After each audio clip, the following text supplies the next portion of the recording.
İş sahası Karpat dağlarına var ya. Rahat keyif katam Kolumbiyankı bet olandan sonra belli de.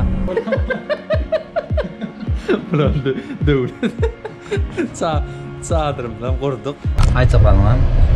Yok. Sen?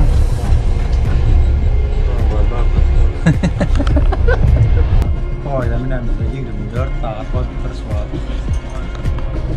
Yüzlerinden bellidir. Berderden ne? Açma afgan yok tüpülen birisi. Ne şu bırak denge bırak koydum. Ayça Fatıma. Sen? Yaxşı oldu. Ardan atel soradık. O da akitti hakikaten tanış var eken.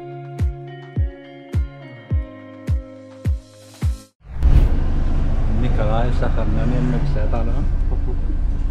Birdən iş sahası Karpat dağlarına var ya. Şu an avtobusa mindim. Yanımdan bir topu boş. Dünyada. Bəyərdə də Berdəki.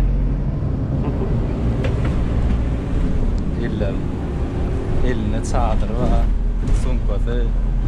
Öyle. Ayçıqladım am. Laylanma var. Onun ne mi diyecek? Ben can koyuyorum mu? Hem de takip etmen gerek. İyi der lan. Çok kommentarer ya. Ama birinci gidek denem bunu yarak tecrübe etsek olan da orada ama ona bu Western ne mi diyelim? Verdi de devlet Murat. Bu kadar da elinden akar. Verdi tuğla bir tapar. Asana hadi ya. Adyan belki de.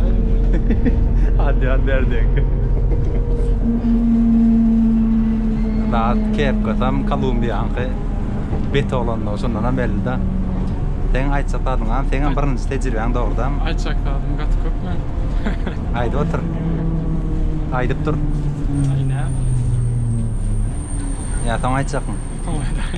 Suada 3 saat vokzalı var ya, Anadolu'da görülü. Biram berde poydu için bilet alacak olsan, eğer okusu olsan 40% skidka olanıken benim sonyanı aldım, hemmemin sonyanı, başka birinin ağıtlarını, uğrunu aldım. Şimdi eğer poyda mincek vaadımız birden pasfırt doğru da içimiz gayet ya. Şu an son fikirlenip var ya. Ama eğer Risket parası. Ama şu an Mümkün. risk vaat ettik. Ay risk vaat etmeden ama ne ama İstanbul olmaya da orada. Böyle eğer bolsa Ardahan'a gittiğimde böyle bolmasa da köp bilip ağdan ağdalmadı öyle. Ona haberleşer. Dostlar şu an giyirdik doğrudan. Dokümanı da görkezmeyecek olup kendi atı toramadılar. Girpildik. Önden şu vagonun arka taraflarına şu tarafım tuvalet. Tuvaletin yanına gitmeli. Ben yermem kırada. Hiç pastel almadık, en Ardahan'a getirecek olup. Aslında bilet. Neyse de neyse kremini? Asıl bakası $10. 5 dolar. Atıl bakalım. $10 ikisi bası $5 getirdiler. Son için pastel almadık. Yok, bizim şu an Nikolaev'dan Ivano-Frankivsk diyen bir şehirine var ya, olan 25 saat, neyse mi? 25 saat, 40 minut, ay, pastel 26 saatte şey gitmeli. Ay öyle dağıtımız var, pastel gerek yok. Ve bulam en yerim, bana en biderek yer verdiler.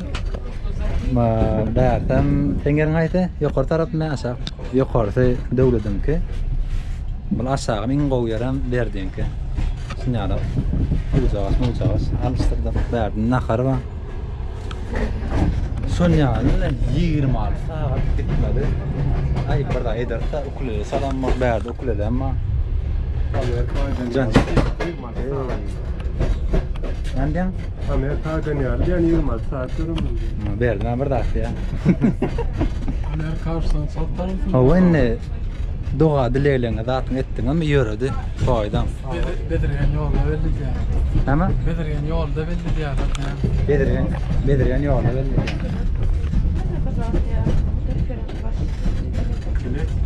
Evet. Onu haberleştirir. Evet. Dostlar, Ukrayna'nın en betinden ve batından koydundan hemme kalan. Suğa tursumuz. Neyse? Adam 10 lira 7 minut barken yama geç turda. Yani akşam kan o getirmedim bir doğa falan zangadı. Son devlet saat otel yakacağız. 9'dan Türk ne medeni Dokuzda turan ne la? Gözüm var.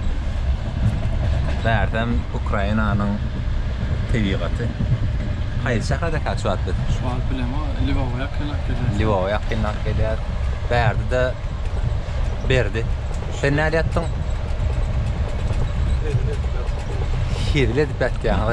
Killen, koyama, gruplar. Tamam benim verdi. Yapmalım olan şu tarafa düğün giyce rahatlar geldi. Kimler geldi? Aytmadı. Ondan sonra geldi olayım kan yatmadım ben atam ondan. Angarik geçtim. Şu tarafta boş yer var iken men stad yattım. Kovdu. Tabi arada kan adam yok. Razık. Adam korkudayım. Koydu. Şunyarak hemmek için açık ayardan bundan sonra söyleten. O yüzden. Berdi Ukrayna madem birazcık çalıştırdık. Şunyarak. Bundan ocuk yerliydik. Birazcık çalıştır iyi. Tam yolu doğan. Neçiler var ya da? Alttan tam mı? 7'lere var ya. Alttan tam 7'lere var mı? Allah Angriya'dan tam Angriya var. Nemet var bilmem ne. Şu an iyi için planında diyor. Ayça falan lan. Yok. Sen?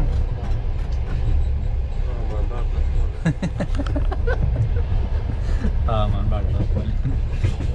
Arandan birini istemden spordan haberleşen. Dostlar, koyda bize 24 saat otur suat. Yüzlerinden bellidir. Berderden ne? Görün, yağ, kovu yağdı aklına ya. Ödünde ben kirledip yattığını da al. Tamat tolunu, var tutmuş olmaz sen. Tamat toluk ben. Sen en köpeten ha sen. Kirledip yattın. Tamat toluk. Aytmadan, gön kellerini koyup. Güm. Men yöneken yatıp dinledim abi. Suat, yine ne saat kaldı? Yine bir saat daha da var. Bir saat. Yine bir yarım saat.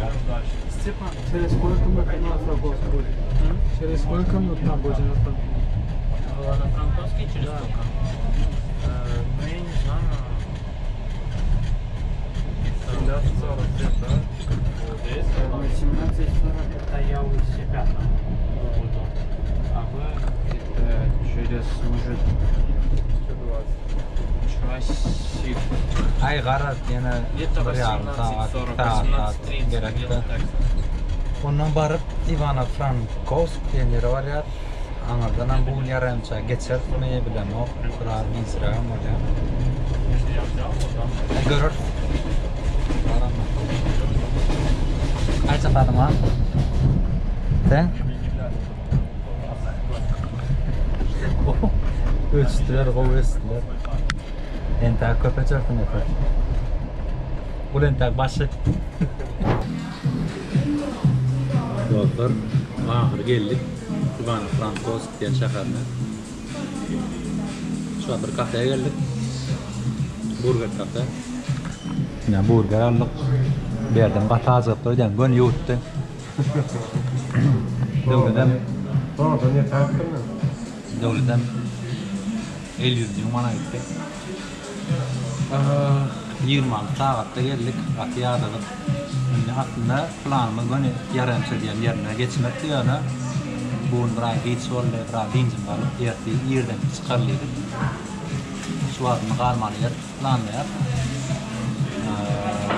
Sonyalar. Ne gibi yolculuk nereye geçti? Poyuz yolculuğu.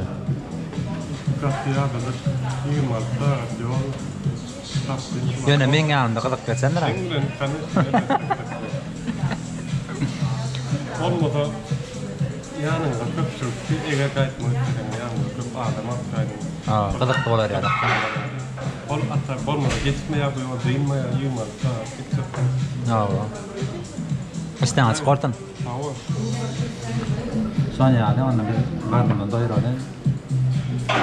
Bundan sonra yani yerde alacağım planlar. Veya devletin tanısı var iken belki olan yanına gider Sonyalar.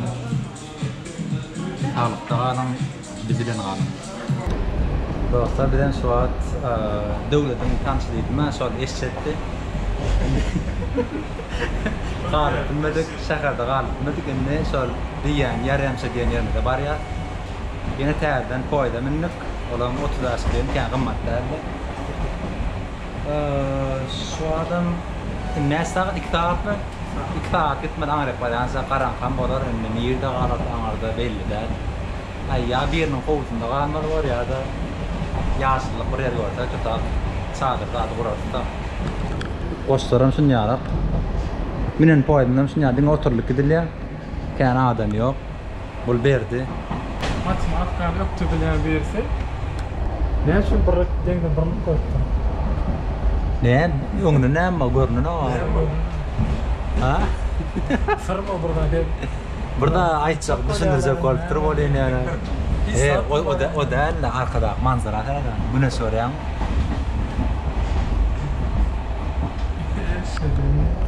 Otelde ne var? Bu yerde daha güneş panelleri var. Güneşten enerji alıyorlar. Elektrik. Bu arada biz yine iki saatler yine koy. Son anırdak yaşam Suat. Ne siz düşünüyor para bilemem. Yani bilet bağlantısı gelip ona soğuk Ukrayna burada hatta diye düşünmedik biletinin trade yani.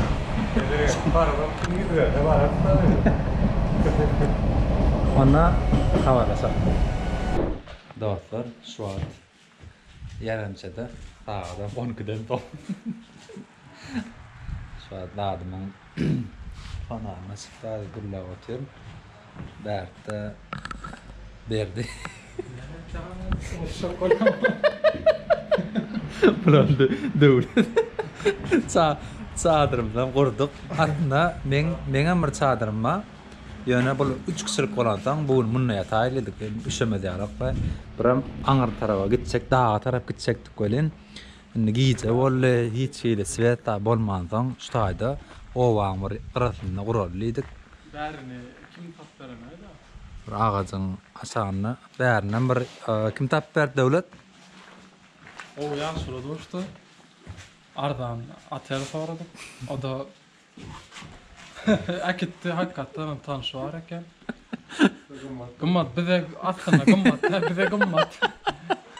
Sonra için yurtsuda sarda yatar bir gece deyip. Aslında parkın qırasında qurduk çadırımdan. O kendi asılyan adamçılık atvaken halkı dobra.